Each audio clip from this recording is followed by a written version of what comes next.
Fransiyaning poytaxti Parijdagi Cumhuriyet meydanida bir guruh faoliyatchilar Uyg'urlarni qo'llab namoyish o'tkazib, yaqinqi yillardan buyon Xitoyning Uyg'urlarning kimligi, madaniyati va diniy e'tiqodiga bo'lgan bostirish va zulmni kuchaytirganligini aybladi.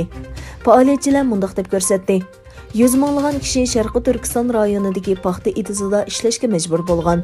Xitoy hukumatining Uyg'ur xalqiga qilgan inson qalbidan chiqqan muomalasini qabul qilg'ili bo'lmaydi. Faoliyatchilar Xitoy hukumatining kimligi va e'tiqodi sababidan Uyg'ur xalqiga qasddan zulm qilganligini bayon qildi va xalqaro kishilik huquq tashkilotlari tomonidan ogohlantirilgan bo'lishi qaramay, Xitoy hukumatining bu qonunsiz qilmishlarini izchil davomlashtirayotganligini ta'kidladi.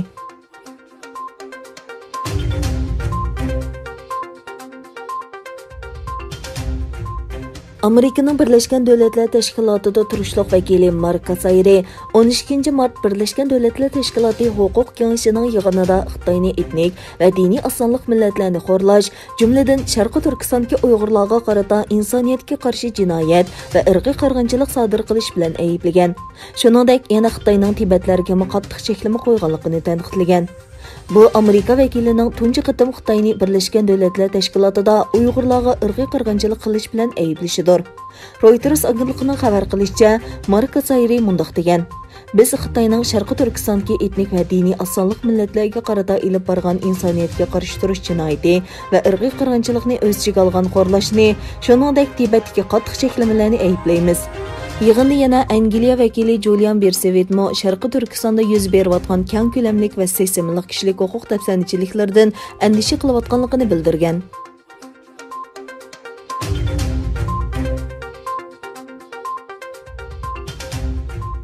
Tunji chet el ziyoratini Tinch okean rayoniga qilgan Amerika davlat mudofaa ministri Lloyd Austin o'zlarining Amerikaning bu rayondagi ittifoqdoshlari bilan bo'lgan harbiy hamkorlikni kuchaytirishni va bu rayonda Xitoyga qarshi kuchli tahdid o'rnatishni xohlaydiganligini aytdi.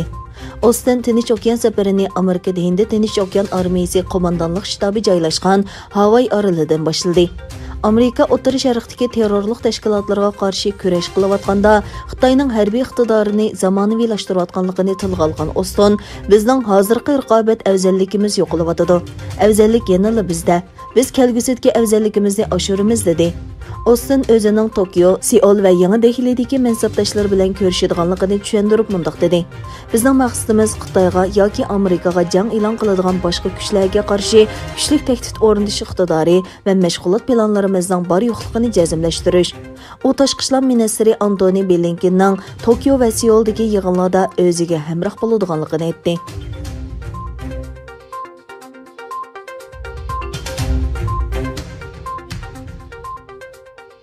Yaponiyaning davlat mudofaa ministri Nobuo Kishi Xitoyning dengiz qirg'i muhofazat atrofidagi qurol ishlatishga huquq bergan qonuniy talash tortishliq, chunki uningda xalqaro qonunga xilof belgilama bor dedi.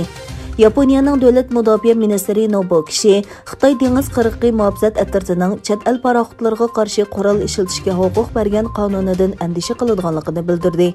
Bu qonun 1 fevraldan boshlab yo'lga qo'yilgan edi. Kanadada turishliq aqllar ambiri tarafidan uyushtirilgan sin yig'iniga qatnashgan kishi talash tortish temasi bo'lgan bu qonunda aniqsiz omillarning borligiga diqqat qildi. Dengiz qirg'i muhofazat atrofiga berilgan qurol ishlatish huquqi masalasiga qarata kishi buningga qo'llanilgan rayonlar va huquq doirasi aniq bekitilmaganligini bayon qildi. Bu qonunga xalqaro qonunlarga zid belgilamalarni o'z ichiga olganligi uchun talash tortish qo'zg'aganligini tilga olib, Xitoyning sharqiy va janubiy dengizdagi jiddiylikni kuchaytirish urinishini qabul qilg'ili bo'lmaydiganligini qayta ta'kidladi. Kishi yana mundaq dedi: Yaponiya o'xshash qimmatga ega Kanada bilan bo'lgan munosabatni yaxshilab, Hind Tinch okeanining erkin va uch holatini saqlab qolishni xohlaydi.